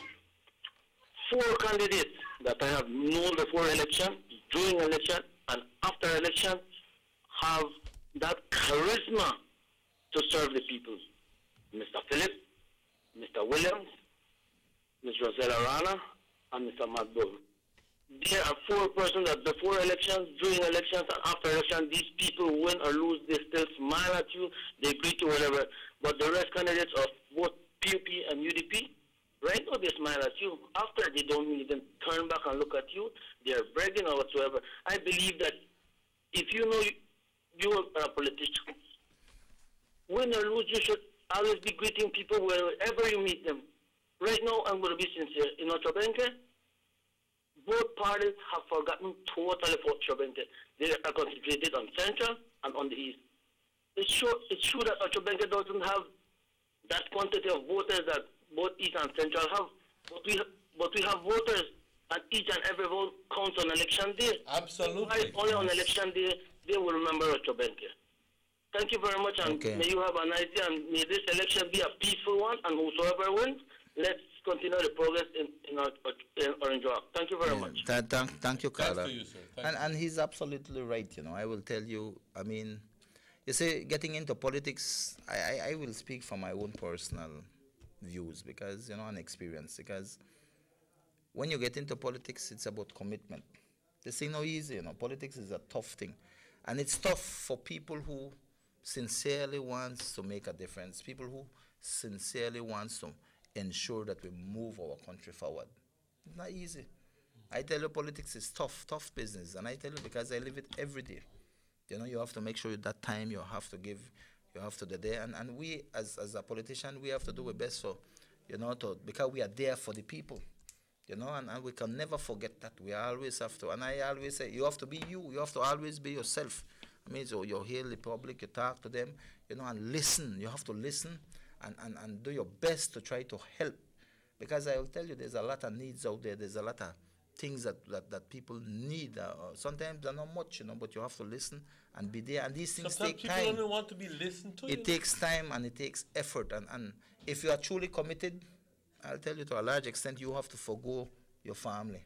You have to forgo a lot of things so you deal with your true commitment to the people. It's not easy.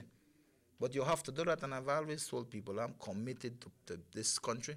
I'm committed to the people of Orange Walk East. And as long as I have that commitment and drive, I will be here. And the day I feel that I'm not going to give that commitment to my people, nobody have to say, Mr. Aragon, move on. I will move on myself because that is the kind of person I am. You know. Tough business, politics, but I think the people who get in have to be sincere in that commitment to the people. And right now, I will tell you, this UDP Town Council here, what we have running, they are committed people, people who, you know, interested in a town. I've always spoken to them. I remember a number then, we spoke to a number of them before entering and telling, listen, this is politics. You have to be committed to the people. You have to be there for the people. You have to understand these things, that when you have that your days when you used to day out with your family and that, you have to understand that politics, you make that commitment to the people, you have to put yourself there with the people. The people come first. And that is the way it is, you know. And I do understand the Carla. And that is why I tell you, politicians, and you have to come out. If you know, people call it politicians and stuff. I tend to think it differently, that we are people's person. But at the end of the day, you know, yes, every 3 years we have municipal election, every 5 years we have general election. But yes, every general election or every town board election, people will come to you. People will come and ask for the voters. And I'll tell you right now, the UDP team is in Ochobenke, because in Ochobenke, Carla, is important. Ochobenke has 900 and odd voters registered, you know. Mm-hmm. That is almost a good number. That is a good number that Ochobenke could either bring it or carry it. You know, so it is important, and the UDP team is in Ochobenke campaigning house to house right now, and like I say, every election you will get visited, because that is the nature. That is the nature of politics. Every election, people want to campaign and get out there and ask for the support, ask for the vote. You know, but that is the way politics is, and I do think that at this point in time we are here, we are asking for that support for the UDP team. Emmanuel, but like we were saying, you know, I sincerely believe that Orange Walk needs a fresh start, and a fresh start with a UDP central government, and having a UDP town council will be big for this town. And your commitment throughout the years to the people of the East is almost ensuring that the people from the East are going to come out in huge numbers in support of the United Yes, States. definitely. I think, you know, the East because has always... the East is important towards any Of course, important. And I think they understand, because a large part of the East is the town. Mm-hmm. And within those towns, we talk about Lower Louisiana area with the drains. And every part, because I basically have the East divided in 4 areas in town. From Pasadena area to Louisiana, to Lower Louisiana, and to the central part east in town. Everybody have their own needs in terms of the what kind of infrastructure they want to see, what are the things that are affecting them. And everybody, apart from their community needs, there is their personal needs in terms of things affecting them. We have some people who are ill, people who are struggling with trying to get the monies to pay for their children's education, But you do have which are committees in priority. these areas. Yes, we have, and I will tell you, I go all out in terms of education. That is important. I do my best to assist because I understand the need and the importance of education. Right now, the reality is if you don't have a high school diploma, your opportunities for your personal development and life in terms of getting a good job, etc., has been cut. Right now, even with police, you have to have a high school to join the police department. So I really believe in education. This government, central government, believes in education. That is why they allot a large part of funding to education. We help a lot of people. You have the subsidy that is given, plus you have the financial assistance that we give every year. And it goes a long way to help a lot of people because I speak to them, and I'm so glad when we could get, and government could help them to get their kids to get some funding towards their education. And those are priorities for us, But there's so many needs and necessities out there. They're not joking, Manuel. On a slightly different level, but still keeping it focused in Orange Walk. You as the minister in charge of the police department, will the police department be seeing any advances, any changes within the next year or so that you have programmed? Yeah, definitely. The department is going through some, what I would term, institutional capacity building. When you look at the department, for instance, last year we had the rollout of the AFIS, which is the automated fingerprint system, and that has been rolled out countrywide. That means every municipality in this country has that capability. What exactly is an automated? That is where your fingerprints is taken. We could lift your fingerprints from the crime scene, and it runs through a database with all the prints that exist, and we could see if there's a match, etc. So this is going into that real forensic, yes, and it's linked countrywide. So if they lift a fingerprint in a burglary scene in Orange Walk, and we lift a print or a partial print, and we run it through the system, boom, and there's that fingerprint that has been taken from that individual stored in that database. It makes a hit. We know exactly who this print is for. So you have the software to run that. We have and it's running everything. Right now. It's running right now. We have been building that database for a long time. It wasn't rolled out countrywide, but this year it went countrywide. I think there was a big ceremony in regards to that. We have the IBIS system, which is dealing with firearms, for instance, right now, the ballistics. Every licensed gun is shot in a chamber, and that expended shell, etc., is then sent to the forensic lab to create a database for all licensed firearms right now. And of course, that helps us in investigations, etc. It helps in murder investigations because all the shells that are picked up are then run through that database, and it links us to other shooting incidents. And so it helps in investigation big time. And this is a forensic evidence capability that we need, so that you don't need one witness for that. All you need is a forensic testimony. And so we have done that. We have gotten a number of vehicles to assist in Belize City, etc. We have gotten vehicles for every municipality nearly in terms of fully equipped forensic vehicle. I think we had a ceremony in Ladyville for that. So that anytime there's a crime scene, you have all the equipment and tools necessary to process that scene. What about the element of those rogue police officers? Well, we are dealing with that again. How do you plan to deal with that? Well, right now, I had mentioned that we are looking at strengthening the professional standards branch. We have put Mr. Chester Williams as the head there. But and in Belmopan, I heard something, just to quickly interject you there. I had heard something that you can actually do. There's going to be a complaints board in every municipality. Yeah, what is happening? We're going to open up offices in every municipality. Oh, it's not open yet. Not yet. We are working on it. We are right now at this point where we are making the contacts to identify the spaces, and then we are going to appoint the police officers and civilians that we are trying to get to work in these independent offices. So, if you're in Orange Walk and you have a complaint against a police officer, you no longer will go to the police station to make that complaint. You will make that complaint to the professional standards branch office in Orange Walk, and from there, that officer, the investigation will be carried out. But be selected. Yes, they'll be selected based on a number of criteria so we get the kind of people we want that will be there. The professional standard branch came from the internal affairs, So a lot of people call it internal affairs still, but it's a professional standard branch now, and we aim to increase the complaints from the public in terms we want people to actually come and report wrongdoing by police or abuses by police, because the police has to know that they cannot.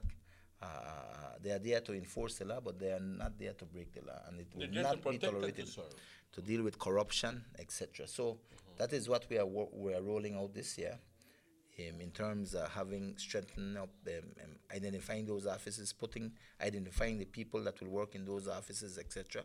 We have also in the process right now of hiring what we call a national adjudicator for the police department. That is an officer or somebody that will be appointed that will deal with all major wrongdoings of police officers, so we could have quicker trials within the police department. Is it easy to just tell a policeman, sorry, but because of your activity, because of the past activity, your history and so forth, you can no longer be a policeman, so please give me a badge and please, can you do Yes, well, what is happening right now, certain amendments are being made right now. It's already been to the AG's office, the Attorney General's office. Amendments where we want to give the commissioner the authority to dismiss an officer from sergeant down, based on certain criteria, certain issues that the commissioner could say, you know what, your name is so tarnished that you no longer can serve with and wear the uniform in public because there's no confidence and trust. And based on that, he could then send you home. So those are some of the changes we are working on, because at the end of the day, the commissioner is responsible for the confidence and trust of the community and the department.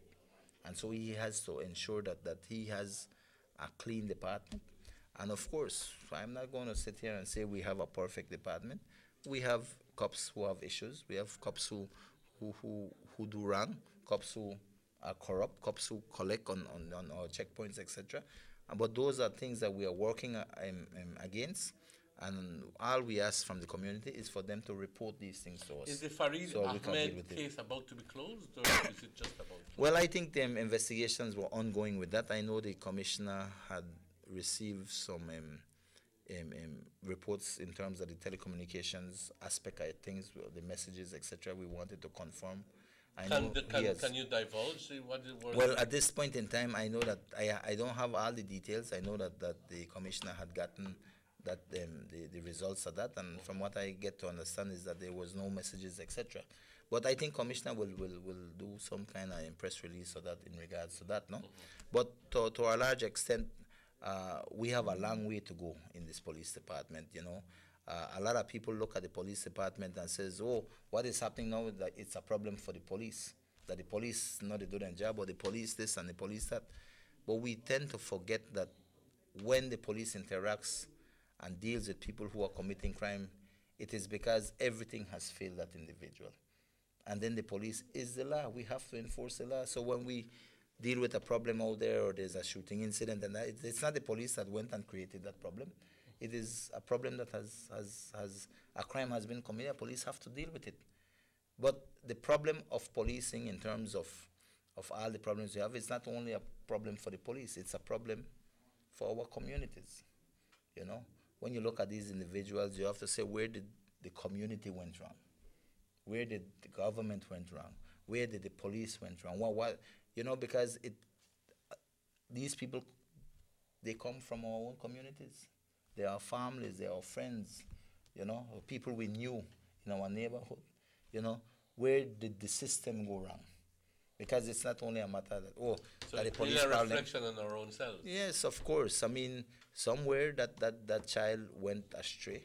I mean, maybe he didn't finish high school. Maybe the teacher didn't assist him enough.